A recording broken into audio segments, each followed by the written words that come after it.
Okay, I'm going to try to finish today. Chapters 7 through 10, I think. Yes, 7 through 10. Here we go. Ready, set, go. Run, Annie, run, cried Jack, to the treehouse. They dashed down the hill together, through the tall grass, through the ferns, past the pteranodon, and right to the rope ladder. They scrambled up. Seconds later, they tumbled into the treehouse. Annie leaped to the window. "He's going away," she said, panting. Jack pushed his glasses into place. He looked through the window with her. The Tyrannosaurus was wandering off, but then the monster stopped and turned around. "Duck," said Jack. The two of them hunched down.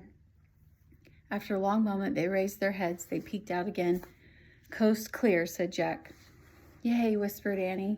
"We have to get out of here," said Jack. "You made a wish before. I wish we could go back to Frog Creek," said Jack. Nothing happened.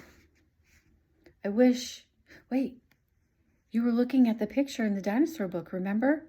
The dinosaur book. Jack groaned. "Oh no, I left the book and my pack on the hill. I have to go back." "Oh, forget it," said Annie. "I can't," said Jack. "The book doesn't belong to us. Plus my notebook's in my pack with all my notes." "Hurry," said Annie. Jack hurried down the rope ladder. He leaped to the ground. He raced past the pteranodon, through the ferns, through the tall grass, and up the hill. He looked down. There was his pack lying on the ground. On top of it was the dinosaur book. But now the valley below was filled with Anatosauruses, all standing guard around the nests. Where had they been? Did fear of the Tyrannosaurus send them home? Jack took a deep breath. Ready, set, go. He charged down the hill. He leaped to his backpack. He scooped it up. He grabbed the dinosaur book. A terrible tuba sound. Another. All the Anatosauruses were bellowing at him. Jack took off. He raced up to the hilltop. He started down the hill. He stopped. The Tyrannosaurus Rex was back, and he was standing between Jack and the treehouse. Oh my goodness. What's going to happen? Chapter 8, A Giant Shadow. Jack jumped behind the magnolia tree. His heart was beating so fast he could hardly think. He peeked out at the giant monster.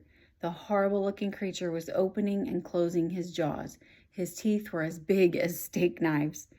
Don't panic. Think. Jack peered down at the valley. Good. The duck-billed dinosaurs were sticking close to their nests. Jack looked back at the Tyrannosaurus. Good. The monster still didn't seem to know he was there. Don't panic. Think. Maybe there's information in the book. Jack opened the dinosaur book. He found Tyrannosaurus Rex.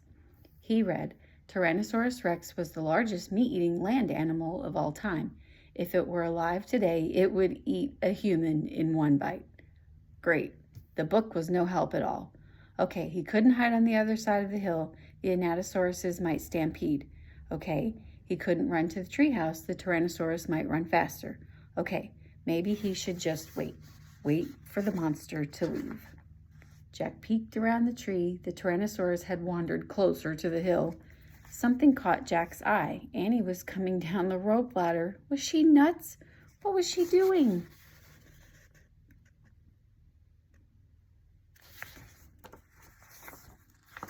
Jack watched Annie hop off the ladder. She went straight to the pteranodon. She was talking to him. She was flapping her arms. She pointed at Jack, at the sky, at the treehouse. She was nuts. Go back up the tree," Jack whispered. "Go." Suddenly, Jack heard a roar. The Tyrannosaurus Rex was looking at his direction. Jack hit the ground. The Tyrannosaurus Rex was coming toward the hill. Jack felt the ground shaking. Should we run, crawl back into Dinosaur Valley, climb the magnolia tree? Just then, a giant shadow covered Jack. He looked up.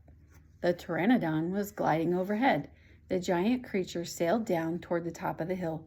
He was coming straight for Jack. Oh my goodness. Chapter 9. Guess where this is going? The amazing ride. The pteranodon coasted down to the ground. He stared at Jack with his bright, alert eyes. What was Jack supposed to do? Climb on? But I'm too heavy, thought Jack. Don't think, just do it. Jack looked at the Tyrannosaurus. He was starting up the hill. His giant teeth were flashing in the sunlight. Okay, don't think, just do it. Jack put his book in his pack. Then he eased down the Pteranodon's back. He held on tightly. The creature moved forward. He spread out his wings and lifted off the ground. They teetered this way, then that. Jack nearly fell off. The Pteranodon steadied himself, then rose in the sky. Jack looked down. The Tyrannosaurus was chomping the air and staring up at him. The Pteranodon glided away. He sailed over the hilltop. He circled over the valley, over the nests filled with babies, over all the giant duck-billed dinosaurs. Then the Pteranodon soared out over the plain, over the Triceratops, who was grazing in the high grass. It was amazing. It was a miracle. Jack felt like a bird, as light as a feather. The wind was rushing through his hair. The air smelled sweet and fresh. He whooped. He laughed. Jack couldn't believe it. He was riding on the back of an ancient flying reptile.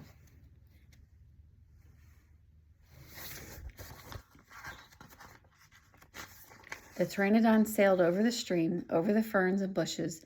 Then he carried Jack down to the base of the oak tree. When they came to a stop, Jack slid off the creature's back and landed on the ground. Then the Pteranodon took off again and glided into the sky. "Bye, Henry," whispered Jack. "Are you okay?" Annie shouted from the treehouse. Jack pushed his glasses into place. He kept staring up at the Pteranodon. "Jack, are you okay?" Annie called. Jack looked up at Annie. He smiled. "Thanks for saving my life. That was really fun." "Climb up," said Annie. Jack tried to stand. His legs were wobbly. He felt a bit dizzy. "Hurry," shouted Annie. "He's coming." Jack looked around. The Tyrannosaurus was heading straight toward him. Jack bolted to the ladder. He grabbed the sides and started up. "Hurry, hurry," screamed Annie. Jack screamed into the treehouse. "He's coming toward the tree," Annie cried. Suddenly, something slammed against the oak tree. The tree house shook like a leaf. Jack and Annie tumbled into the books. "Make a wish," cried Annie. "We need the book." "The one with the picture of Frog Creek," said Jack. "Where is it?" He pushed some books aside. He had to find the book about Pennsylvania. There it was. He grabbed it and tore through it, looking for the photograph of the Frog Creek woods. He found it. Jack pointed to the picture. "I wish we could go home," he shouted. The wind began to moan, softly at first. "Hurry," Jack yelled. The wind picked up. It was whistling now. The treehouse started to spin. It spun faster and faster. Jack closed his eyes. He held on tightly to Annie. Then everything was still, absolutely still. Here we go, chapter 10, Home Before Dark. A bird began to sing. Jack opened his eyes. He was still pointing at the picture of the Frog Creek woods. He peeked out the treehouse window. Outside, he saw the exact same view. "We're home," whispered Annie. The woods were lit with a golden, late afternoon light. The sun was about to set. No time had passed since they left. "Jack, Annie," a voice called from the distance. "That's Mom," said Annie, pointing. Jack saw their mother far away. She was standing in front of their house. She looked very tiny. "Annie, Jack," she called. Annie stuck her head out the window and shouted, "Coming." Jack still felt dazed. He just stared at Annie.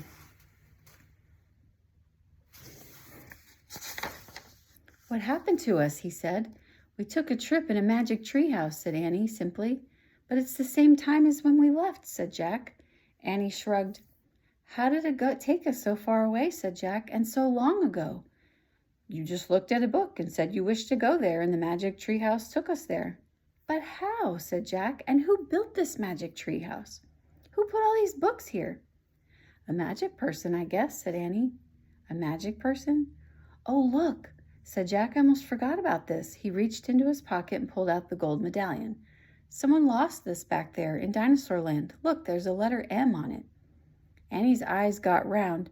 "You think M stands for magic person?" she said. "I don't know," said Jack. "I just know someone went to that place before us."